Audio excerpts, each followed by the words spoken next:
Om Swastiastu. Perkenalkan, nama saya Kadep Bayu Paskita, NIM 20130711019 dari Prodi S1 Pendidikan IPA. Baik, di sini saya akan membuat video pembelajaran dengan materi yaitu getaran, gelombang, dan bunyi. Baik, langsung saja ke materi yang pertama, yaitu ada getaran, yaitu dalam bahasa Inggris yaitu vibration.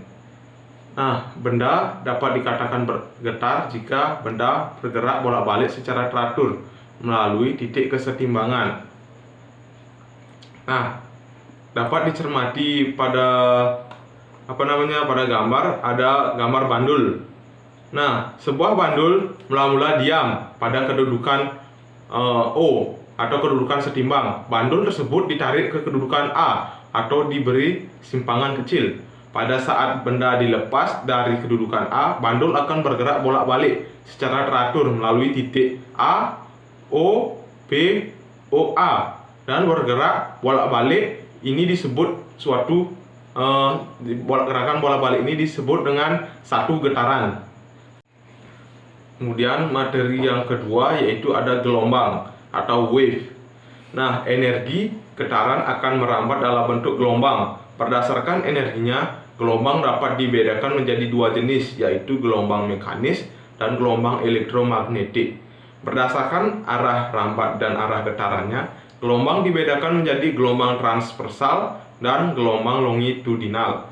Nah, dapat dilihat pada pada gambar, yaitu gambar yang pertama yaitu ada gelombang transversal. Nah, lengkungan yang menonjol ke atas ini disebut dengan bukit, dan lengkungan yang ke bawah ini disebut dengan lembah. Kemudian ada gambar gelombang longitudinal. Nah, dalam gelombang longitudinal ini ada yang namanya regangan dan ada namanya rapatan. Bisa disimak pada gambar di layar.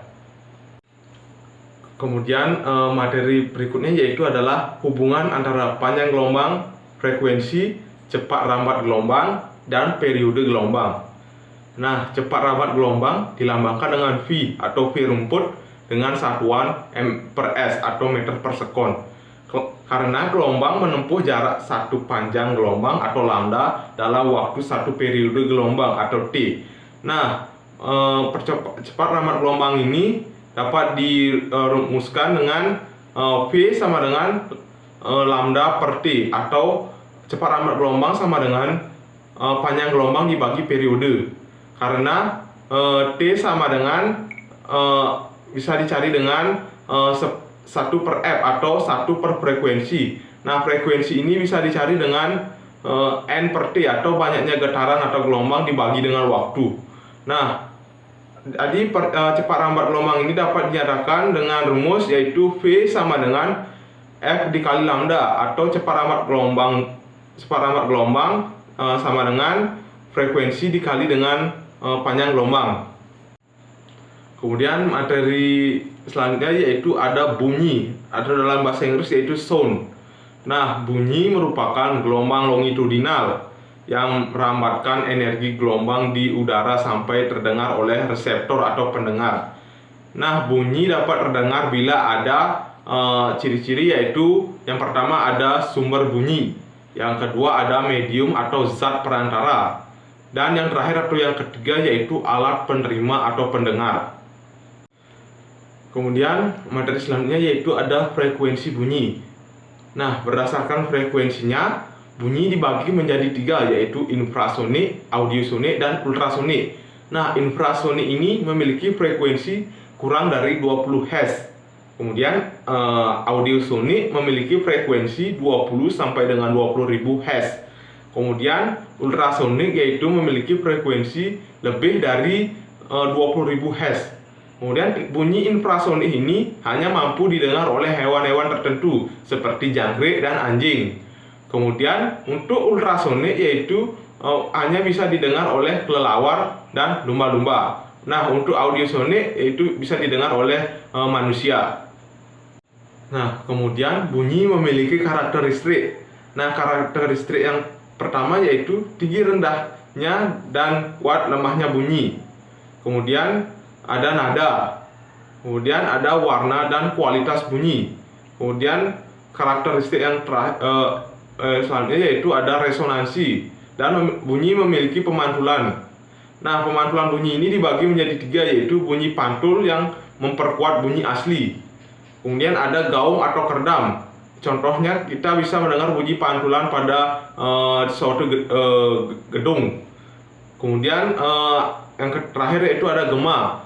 Bunyi pantulan ini bisa kita temui atau lakukan pada di daerah pegunungan. Kemudian ada mekanisme pendengaran pada manusia. Nah, bisa dicermati pada gambar, yaitu proses mendengar pada manusia melalui beberapa tahap. Nah, perhatikan pada gambar yang pada slide. Tahap pertama diawali dari lubang telinga yang menerima gelombang dari sumber suara. Gelombang suara yang masuk ke dalam lubang telinga akan menggetarkan gendang telinga yang disebut dengan membran timpani.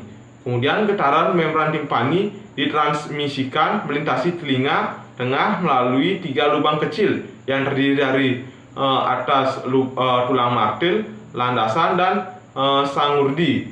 Telinga tengah dihubungkan ke faring oleh tabung eustachius.